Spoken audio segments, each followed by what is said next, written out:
ত্রয়োদশ জাতীয় সংসদ নির্বাচনে আলোচিত প্রার্থীদের একজন ছিলেন এনসিপির মুখ্য সমন্বয়ক নাসিরুদ্দিন পাটোয়ারি। তিনি ঢাকা ৮ আসনে বিএনপির প্রার্থী মির্জা আব্বাসের কাছে অল্প ব্যবধানে পরাজিত হন।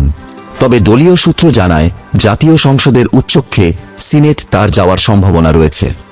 গণভোটে হ্যাঁ ভোটের বিজয় এবং জুলাই সনদের ভিত্তিতে গঠিতব্য ২১ সদস্যের উচ্চকক্ষে দলগুলোর প্রাপ্ত ভোটের শতকরা হারের ভিত্তিতে সদস্য মনোনয়ন দেওয়া হবে।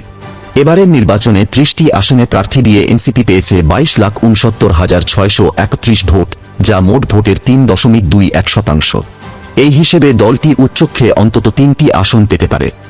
দলীয় আলোচনায় সম্ভাব্য ৩ সদস্যের তালিকায় নাসিরুদ্দিন পাটোয়ারির নাম সবচেয়ে এগিয়ে রয়েছে, তবে এখনও আনুষ্ঠানিক ঘোষণা হয়নি।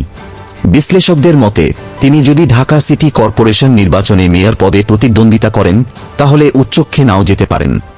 ঢাকা ৮ আসনে বেসরকারি ফল অনুযায়ী মির্জা আব্বাস পেয়েছেন ৫৯,৩৩৬ ভোট এবং নাসিরুদ্দিন পাটোয়ারি পেয়েছেন ৫৪,১২৭ ভোট। ব্যবধান ছিল ৫,০০০-এর কিছু বেশি।